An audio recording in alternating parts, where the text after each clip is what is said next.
Bienvenue au Paul Sécure, épisode plus technique. Je suis avec Alexis. Est-ce que ça va? Ça va bien? Oui, toi? Très bien aussi. Aujourd'hui, tu vas nous entretenir de un groupe de méchants.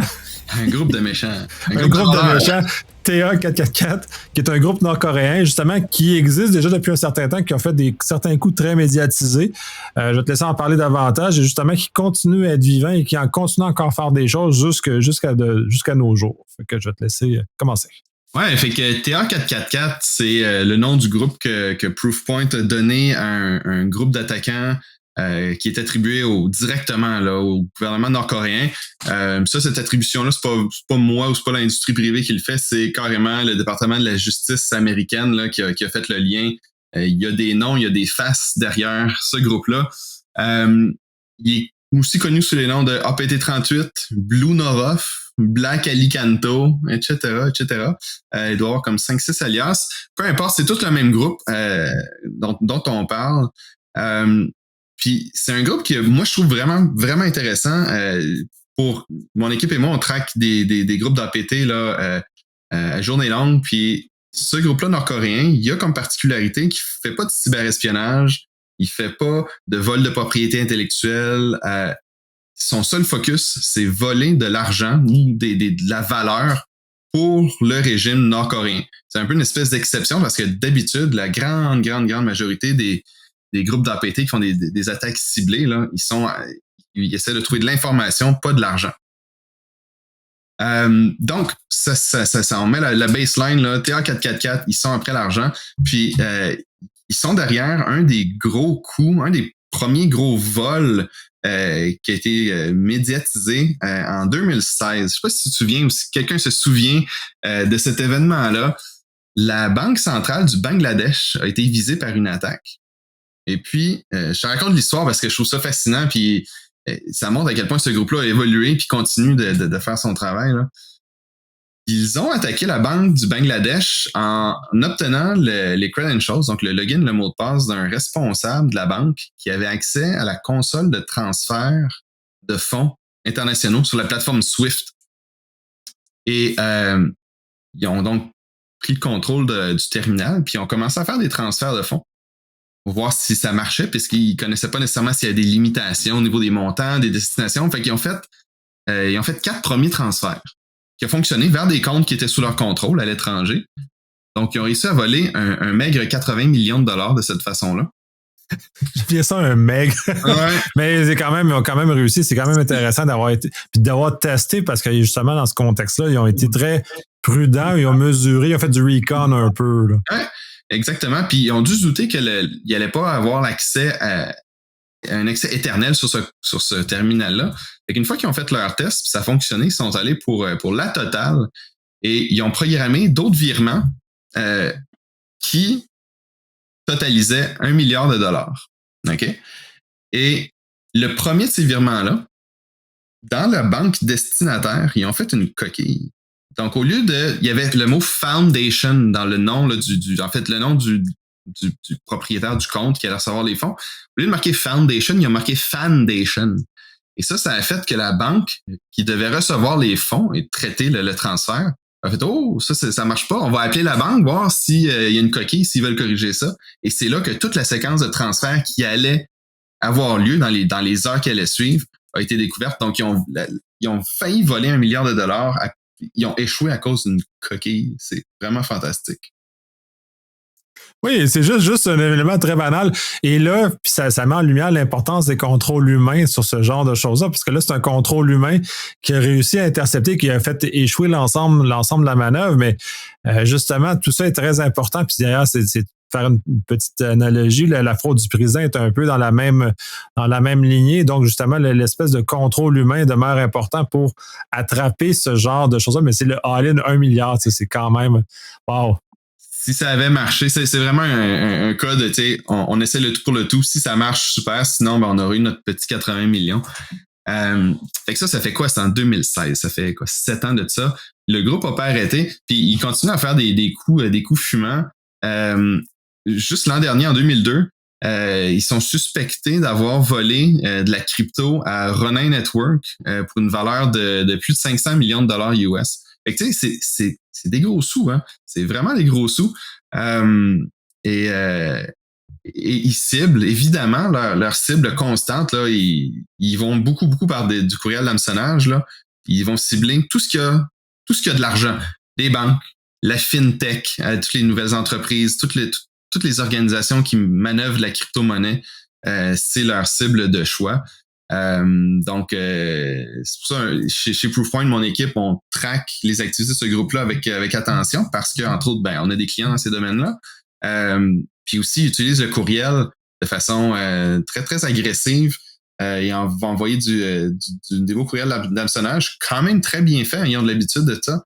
Ils vont déployer des logiciels malveillants pour prendre le contrôle des postes de travail, puis ensuite, soit voler des credentials ou carrément voler là, de la crypto qui se trouverait sur ces postes infectés-là.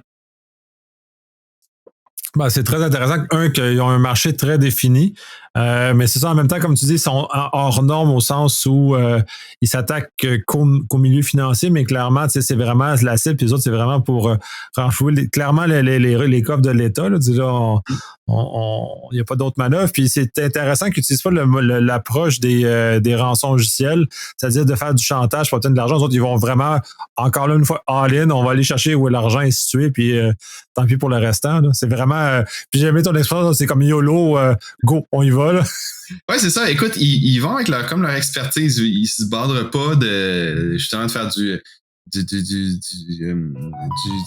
pas du chantage ou des menaces et tout ça. Non, on vole puis on s'en va. Et puis, ils ont quand même, par le passé, là, on les a vus être méthodiques. Donc, ils font le plan là, d'attaque. Ils vont étudier leurs victimes. Comme je disais, ils ont des bons courriels d'hameçonnage. C'est bien crédible. Ils vont jouer avec leur logiciel malveillant. Ils vont s'assurer que c'est pas trop détecté par les produits de sécurité. Puis ils vont avoir une chaîne d'attaque qui fonctionne, avec laquelle ils sont confortables. Pour te donner une idée, ils sont connus entre autres pour envoyer des emails avec un fichier LNK en pièce jointe qui va mener vers d'autres trucs, ou bien un document qui contient un remote template. Donc, c'est un document Word qui est bénin en soi, mais qui contient un lien qui, lui, va chercher un template sur un serveur distant qui, lui, va avoir le code malveillant. Puis c'est ça qu'on a vu régulièrement derrière ce groupe-là.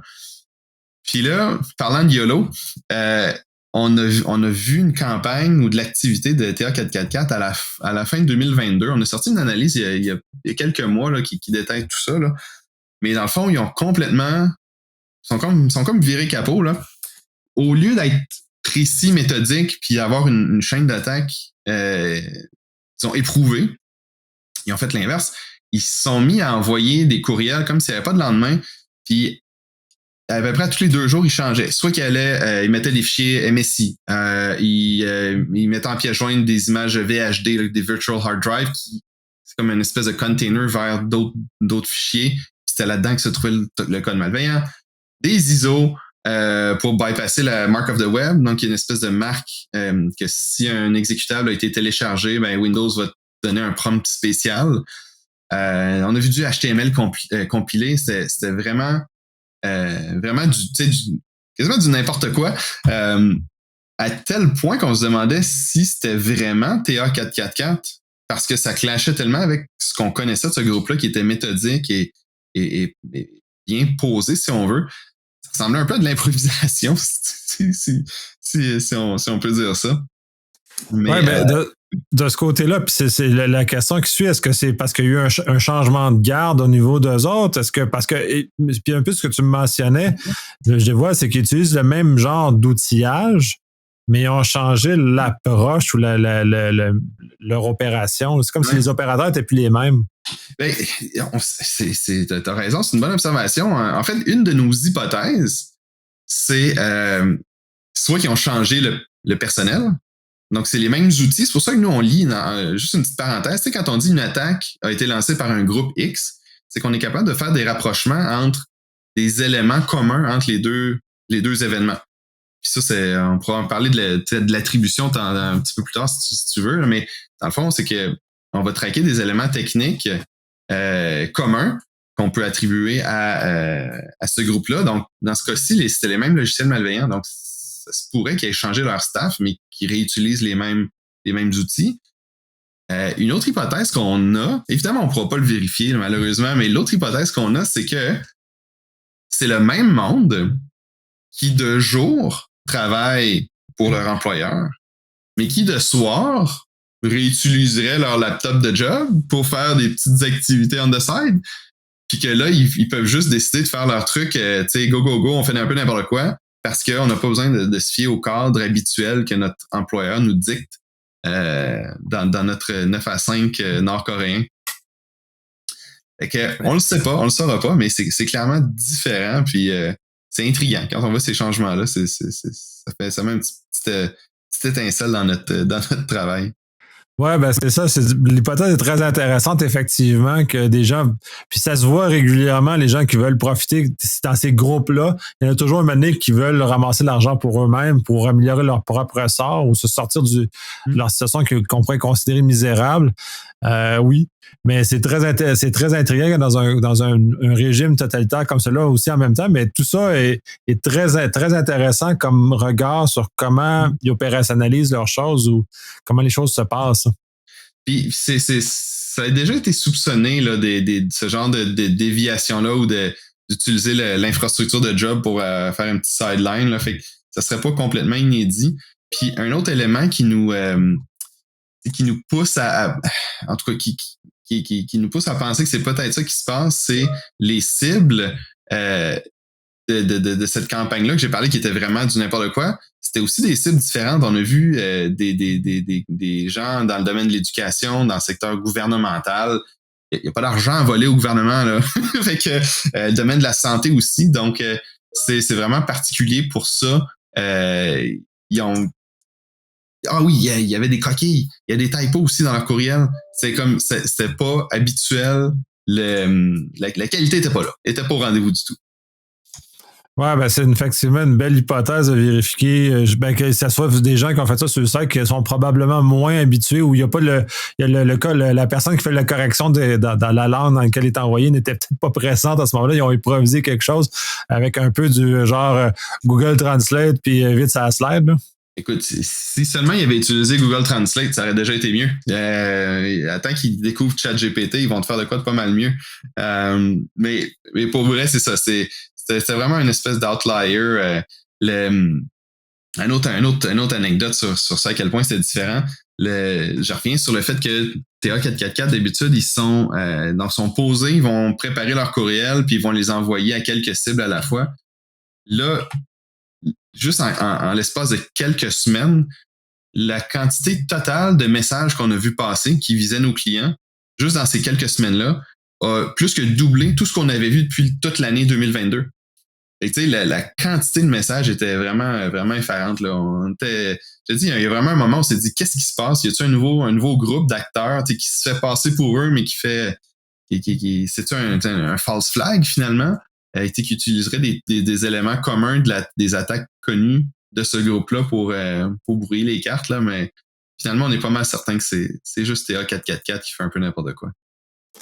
Ouais, mais c'est drôle, ça, justement, qu'il fasse ce genre d'éléments-là, puis ça mène à la question sur l'attribution. Comment vous êtes capable d'attribuer, parce que vous avez un spectre d'analyse qui est défini, donc qui est pas, on ne prendra pas comme dans ton ancien travail où tu avais un autre spectre de choses qui était peut-être plus facile de réattribuer en termes de courriel. C'est pas exactement les mêmes indicateurs que vous utilisez pour faire l'appariement entre les techniques utilisées par un groupe puis comment celui-ci peut se rassembler, là. T'as raison. En fait, on va quand même utiliser les logiciels malveillants comme tels, comme base assez primordiale là, quand on va attribuer quelque chose. Les Nord-Coréens utilisent beaucoup de logiciels qui leur appartiennent, qui s'est développé in-house. Puis après ça, on va regarder l'infrastructure réseau, les comptes de courriel qu'eux utilisent pour envoyer leur spam.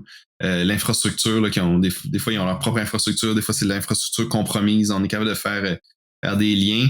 Dans une moindre mesure, mais c'est quand même utilisé, c'est au niveau des cibles.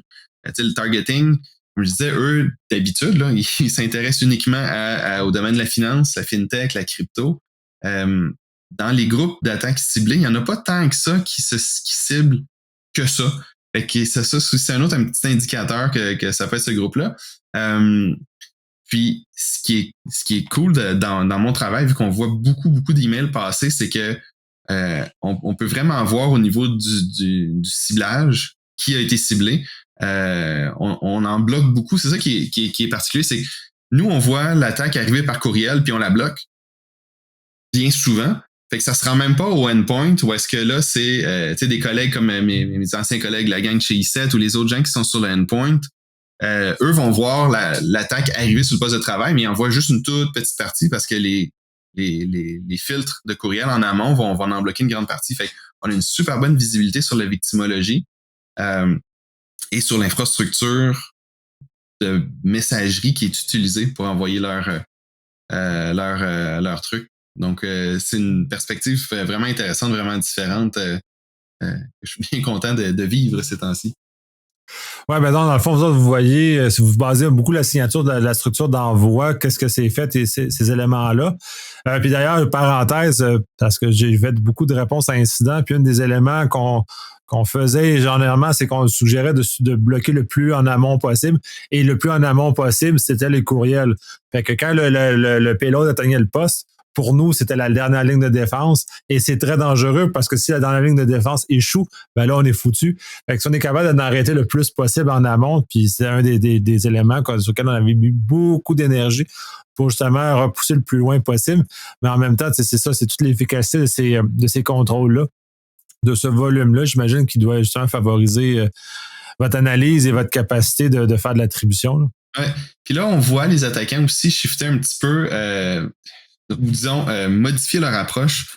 Au lieu de faire des emails comme directement comme première approche, on va voir, les Nord-Coréens sont pas mal forts là-dessus, c'est qu'ils vont faire une approche par d'autres moyens, comme par exemple LinkedIn. Ils vont se créer des fausses identités, évidemment, sur LinkedIn, puis ils vont se faire passer, mettons, pour un recruteur. Donc, hey, j'ai une job pour toi. Ils vont t'approcher si tu es un ingénieur dans une compagnie de fintech. On a une job pour toi, une nouvelle compagnie. Envoie-moi ton CV. Hey, je vais t'envoyer l'offre d'emploi. Mais là, je peux pas vraiment t'envoyer ça par LinkedIn parce que blablabla. Fait que je vais t'envoyer sur ton email personnel. Puis je vais te mettre un lien. Si dans le fond, la confiance est déjà établie, je vais te mettre imagine justement un lien Dropbox vers le document malveillant. Ben, c'est pas vrai que les compagnies peuvent sandboxer ou analyser nécessairement tout ce qui vient de Dropbox. C'est comme on peut pas juste bloquer Dropbox au complet. Fait qu'il y a comme une espèce d'approche préalable où est-ce que la confiance est déjà gagnée, puis après ça, il aurait juste à servir le code malveillant sur un plateau, puis la cible va le gober tout rond. Là. Ouais, ben c'est une des difficultés, puis justement, pour toutes ces affaires-là de courriel, on reçoit, puis la pandémie nous a largement exposé à l'info numérique de façon massive, et justement, tous ces courriels génériques-là qu'on reçoit de Dropbox, Microsoft, Google, Amazon, ensuite de trier ça, puis de démêler le bon du mauvais, puis dans ce cas-ci, puis ce que tu mentionnes, c'est sur un vrai Dropbox en plus, avec un mauvais fichier, là, fait que c'est fou, là. C'est vraiment fou. Puis, tu sais, les entreprises, en général, les entreprises, c'est ceux qui sont le mieux outillés pour avoir des outils de détection puis de sécurité et tout. Puis, on voit des cas où est-ce que les attaquants vont aller après le courriel personnel de la personne, de la cible, parce que bien souvent, c'est moins protégé, si c'est pas protégé pantoute. Et de là, ils peuvent pivoter puis réussir à rentrer sur le. Disons que ça facilite la prochaine étape de rentrer sur le réseau corporatif, qui lui est vraiment plus protégé. C'est difficile parce que les employeurs ont pas de visibilité. On s'entend-tu qu'on veut pas non plus qu'un employeur puisse rentrer puis scanner les courriels personnels de ses employés? Ça n'aurait pas de sens. Fait que les attaquants en profitent, si on veut, pour atteindre leur cible d'une autre façon, pour passer à côté des contrôles d'entreprise. Ouais, d'autant plus que l'usage de Google, surtout dans un cas de recrutement, on veut pas que notre employeur le sache. Donc, c'est sûr que le setup là, est excellent au sens où il explique vraiment puis il amène vraiment les gens dans. Allez, viens-t'en dans ton courriel personnel là, qu'on vienne te tondre le mouton comme il faut. Là. Puis les gens vont tomber dans ce piège-là de façon là, c'est plate. Puis justement, sur les postes personnels, il n'y a pas toutes les EDR qu'on a en entreprise, il n'y a pas le durcissement, il n'y a pas le filtrage. Ben là, c'est le filtrage de Google, mais ça vaut ce que ça vaut. Les autres ont un spectre défini d'actions qui n'est pas le même spectre qu'on va retrouver en entreprise, par exemple. Donc, les filtres ne sont pas faits de la même façon, mais pas avec le même objectif.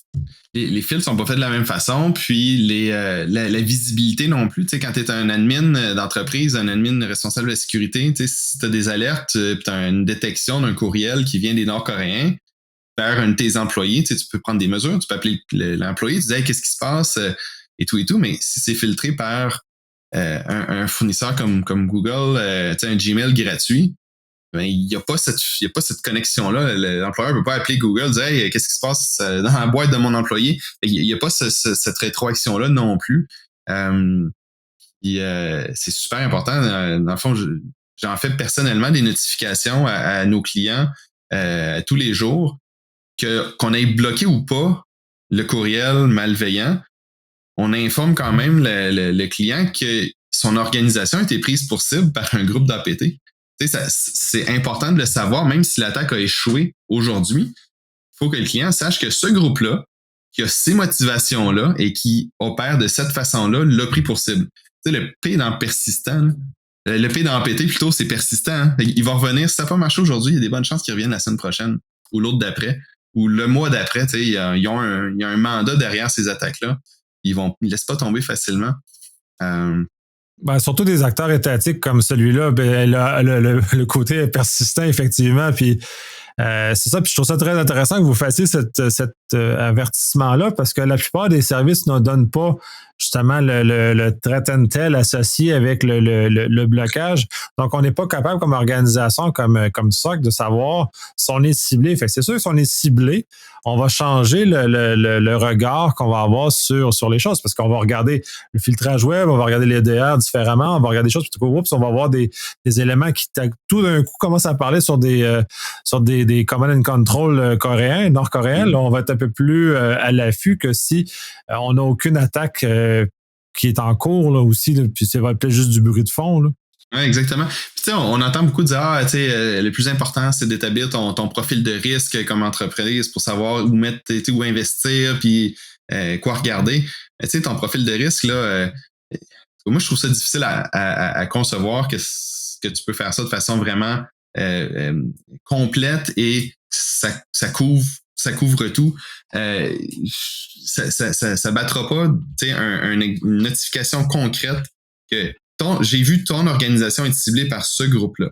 Maintenant, je pense que ton profil de risque vient d'être établi avec certitude.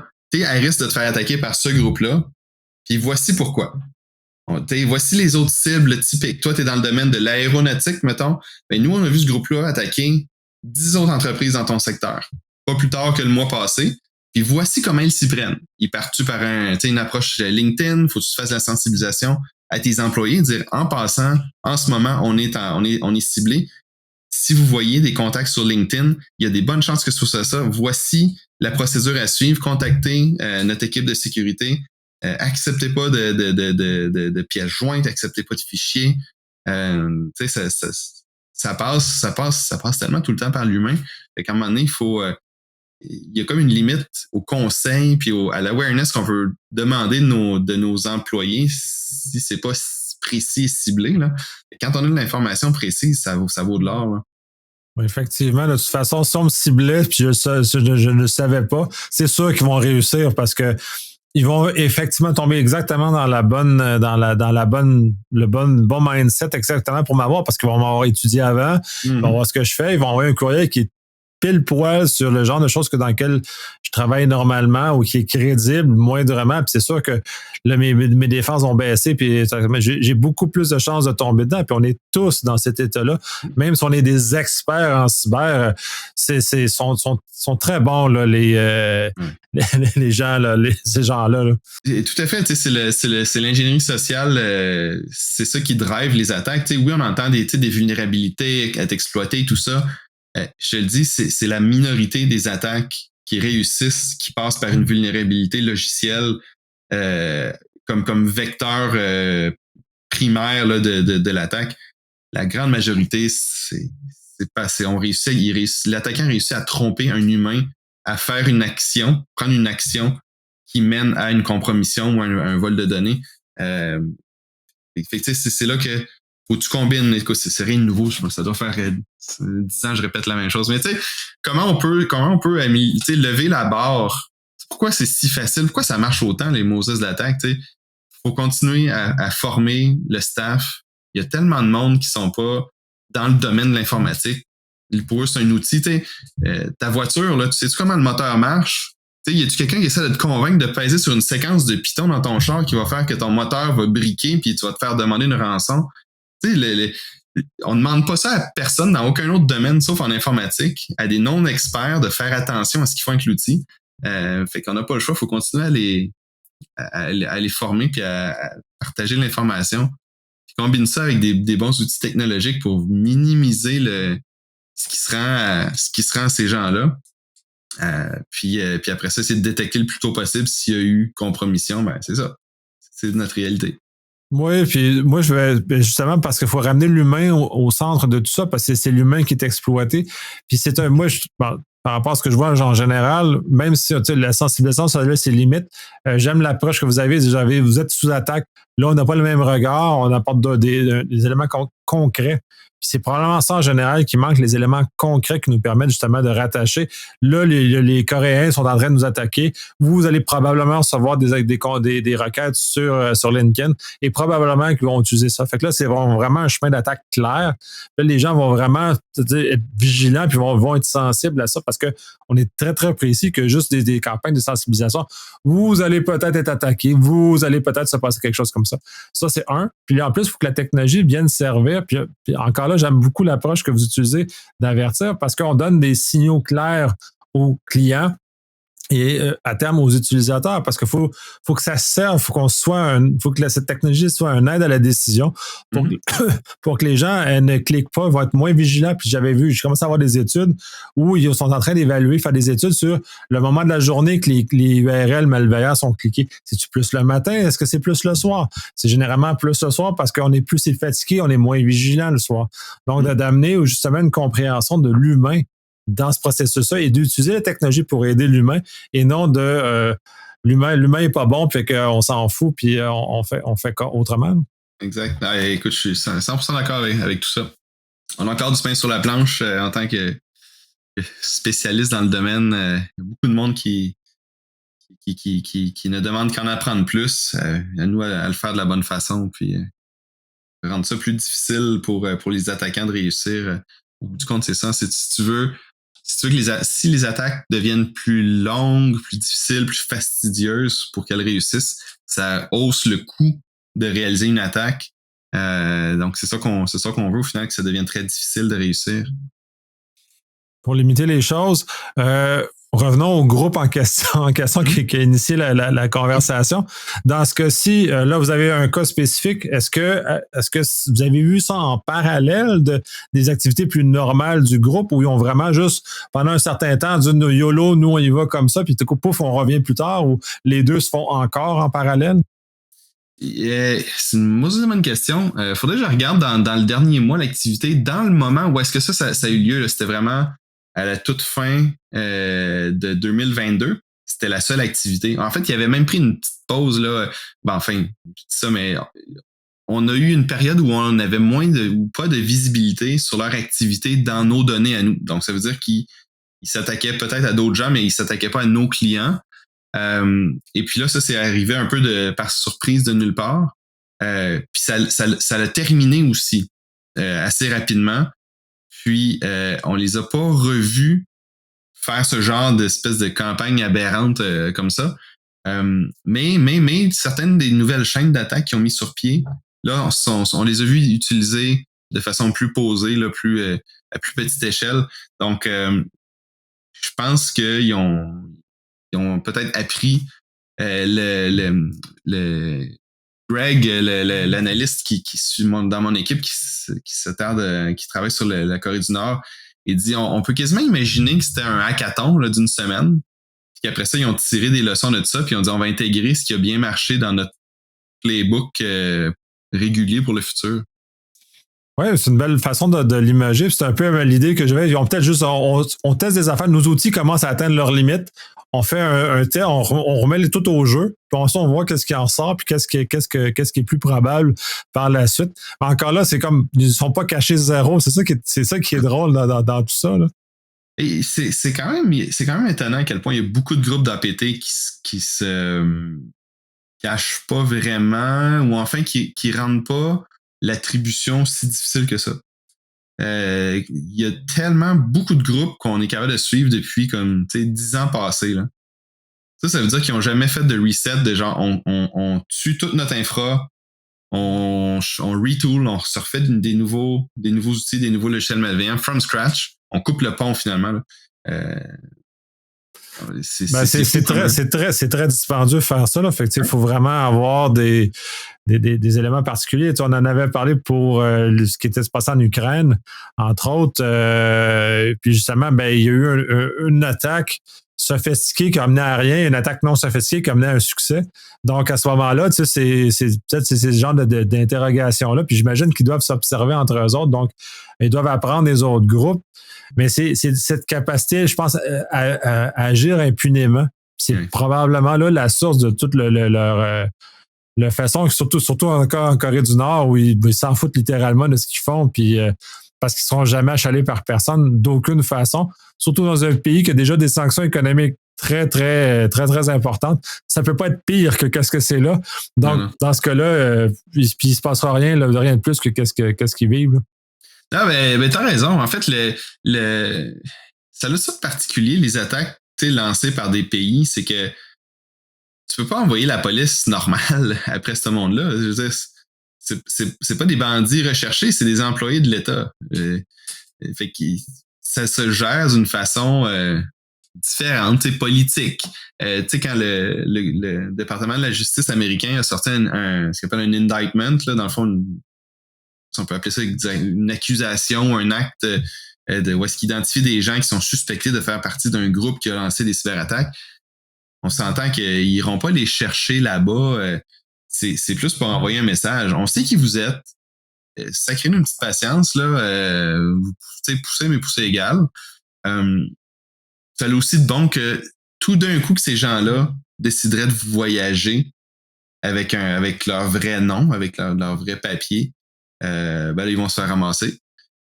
Ça se fait aussi pour des criminels, des cybercriminels, disons, autonomes qui sont pas commandités par des États. Il y a des pays où il n'y a pas de traité d'extradition, par exemple, la Russie.